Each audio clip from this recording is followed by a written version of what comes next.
રાંધણ છઠમાં બનાવી શકાય તેવી સરસ મજાની મસાલા મગ દાળ પૂરી.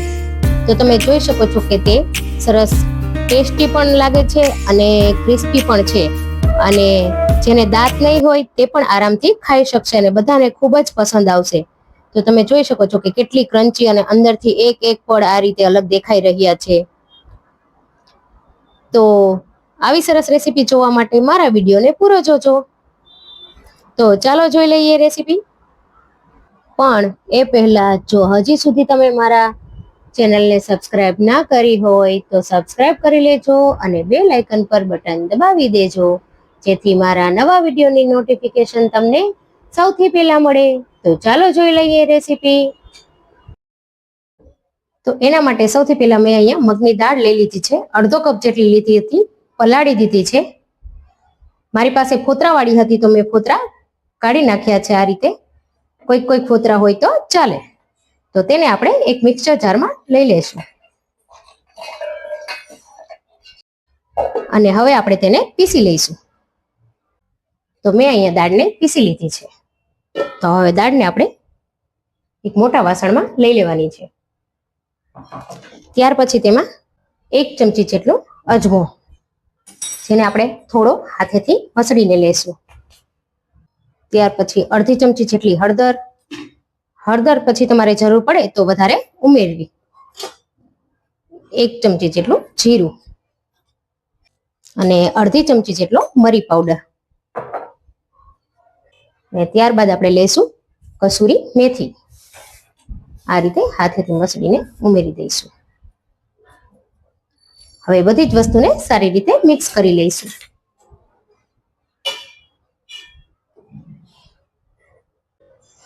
હજી આપણે મીઠું અહીંયા 1 કપ જેટલો મેંદો લેવાનો છે, તો મેં અહીંયા 1 ચમચી જેટલું મીઠું લીધું છે. હવે બધું જ સારી રીતે મિક્સ કરી લઈએ. આ રીતે કોઈ દાણો દેખાય એ રીતે દાળ આપણે પીસવાની છે. એકદમ પેસ્ટ નથી બનાવવાની, આ રીતે બનાવવાની છે. જો તમને દેખાઈ રહી હશે દાળ કોઈક આ રીતે આખી છે એમ.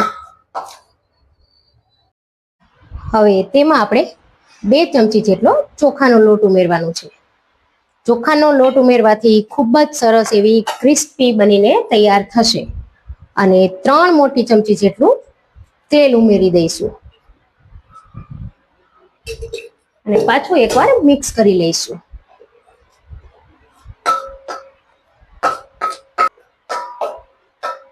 હવે તેમાં 1 કપ જેટલો મેંદો ઉમેરી દઈશું. અને લોટમાં આપણે અહીંયા પાણી ખૂબ જ ઓછું ઉમેરવાનું છે, જરૂર પડશે તો જ આપણે ઉમેરશું. આ રીતે આપણે બાંધતા જવાનો છે. થોડો મને લાગે છે કે હજી વધારે જરૂર પડશે, તો હું અહીંયા અડધો કપ બીજો લઈ લઉં છું હજી. અને હવે હાથેથી મસળી લઈશ.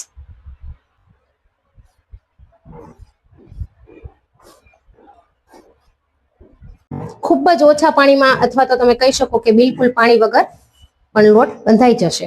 તમે જોઈ શકો છો કે આપણો લોટ આ રીતે સરસ બંધાઈ જઈ રહ્યો છે. જો પાણી વગર જ આપણો લોટ ખૂબ જ સરસ એવો બંધાઈને તૈયાર થઈ ગયો છે. હવે લોટ આપણો સરસ બંધાઈ ગયો છે, તો આપણે તેને 15 થી 20 મિનિટ સુધી રેસ્ટ આપીશું. હવે અહીંયા 2 ચમચી જેટલો મેં મેંદો લઈ લીધો છે. તેમાં આપણે તેલ ઉમેરી અને તેની લય બનાવી લેવાની છે.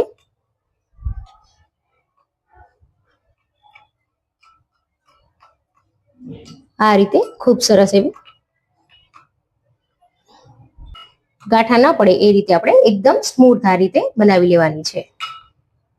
તો આપણી લય બનીને અહીંયા તૈયાર છે. તો 15-20 મિનિટ પછી આપણો લોટ સરસ કૂણાઈ ગયો છે. આ રીતે થોડું તેલ લગાવી સરસ એકવાર મસળી લેવો. આ રીતે થોડું તેલ લગાવી એકવાર મસળી લઈશું. હવે તેમાંથી એક લુવો લઈ લેશું અને આપણે તેને વણી લઈશું. એકવાર લોટને સૂકા લોટમાં આ રીતે રગદોળી પછી વણશું તો ફટાફટથી વણાઈ જશે.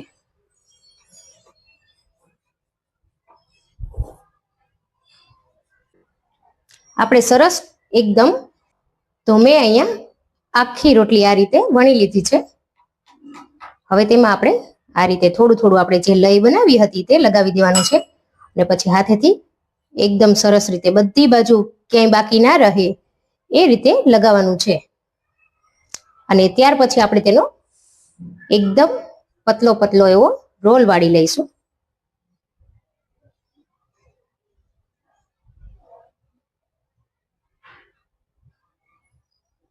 આ રીતે થોડો ફેરવી લેવો અને ત્યારબાદ આપણે તેમાંથી લુવા બનાવી લઈશું પાછા.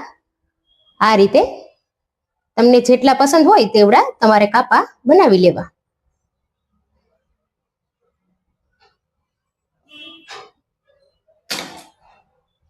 અને હવે આ રીતે તમને દેખાઈ રહ્યું હશે અંદરના પડ, તો તેને આ રીતે ઊભું રાખી અને થોડું પ્રેસ કરી દેવું આ રીતે.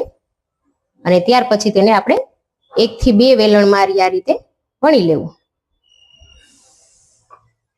તો આપણું વણાઈ ગયું છે. આ જ રીતે આપણે બધા જ હળવા હાથે વણવાનું છે, વધારે વજન નથી લગાવવાનું. જો તમારે ક્રિસ્પી વધુ બનાવવી હોય અને વધારે દિવસ માટે સાચવવી હોય તો લોટ હજી થોડો કઠણ બાંધવો, એટલે કે સૂકો લોટ થોડો વધારે ઉમેર. તેલમાં તળાશે એટલે સરસ પડ ખુલ્લા પડી જશે. આ રીતે આપણે બધી જ વણી લેશું.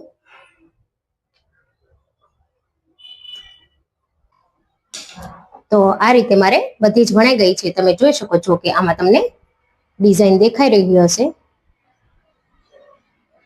તો હવે આપણે તેને તળી લઈશું.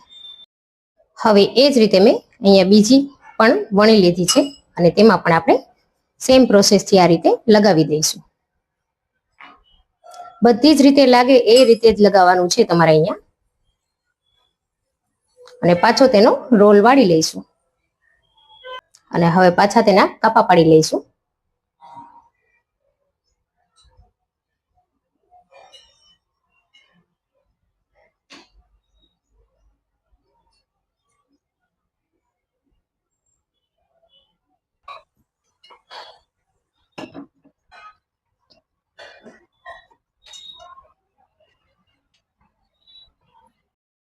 તો મેં અહીંયા તેલ ગરમ કરવા માટે મૂકી દીધું છે. તો આ રીતે થોડું ગરમ તેલ હોય ને એ તેલમાં જ આપણે ઉમેરવાનું છે. તો આપણે બનાવેલા ઈસામાં ઉમેરી દઈશું.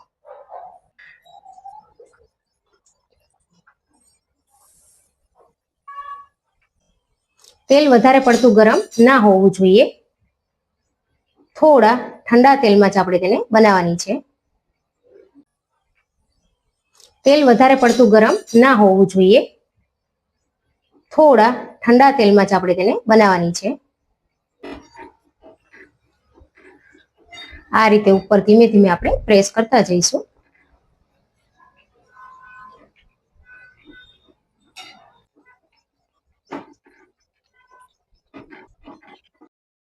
તો હવે તમે જોઈ શકો છો કે ધીમે ધીમે આ પૂરીમાંથી પડ અલગ અલગ દેખાઈ રહ્યા છે સરસ. તો ગોલ્ડન બ્રાઉન થાય ત્યાં સુધી આપણે તેને તળવાની છે. જો વધારે પડતી ફૂલ હશે ગેસની ફ્લેમ તો પૂરી ક્રિસ્પી નહીં થાય. તો તમે જોઈ શકો છો કે ધીરે ધીરે બ્રાઉન કલર આવી રહ્યો છે. આ રીતે સરસ ક્રિસ્પી બ્રાઉન કલર આવી ગયો છે. તો આપણે પૂરીને કાઢી લઈશું. મઠરી પણ કહી શકો, પૂરી પણ કહી શકો. તો આપણા અહીંયા તૈયાર છે. હવે આપણે એ જ રીતે બીજા પણ ઉમેરી દઈશું. ઉપરથી આ રીતે હળવા હળવા હાથે આપણે ફેરવતું જવું, જેથી તે બધી બાજુથી સરસ ક્રિસ્પી બને. તો તમે જોઈ શકો છો કે પૂરીમાં આ રીતે કેટલા સરસ અલગ અલગ પડ દેખાઈ રહ્યા છે. તો આ પણ ગોલ્ડન બ્રાઉન થોડી થોડી થઈ ગઈ છે. થોડી વધારે થઈ જાય એટલે આપણે તેને કાઢી લઈશું. આ જ રીતે આપણે બધી જ પૂરીઓ તળી લઈશું.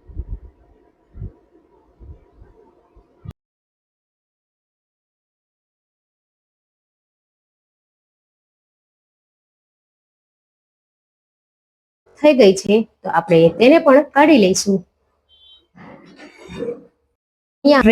બનીને તૈયાર થઈ ગઈ છે. તમે જોઈ શકો છો કે જોતા જ ખાવાનું મન થઈ જાય તેવી છે.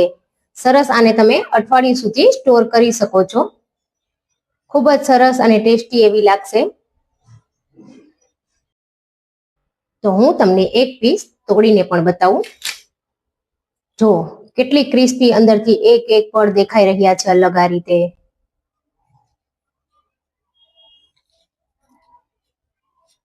અને તોડીએ ને તો ખૂબ જ સરસ ક્રન્ચી અવાજ આવી રહ્યો છે. તો ફ્રેન્ડ્સ, તમને કેવી લાગી મારી રેસીપી તે કમેન્ટ કરીને ચોક્કસથી જણાવજો મને. તો ફરી મળીએ નવી રેસીપી સાથે. Happy cooking, happy eating.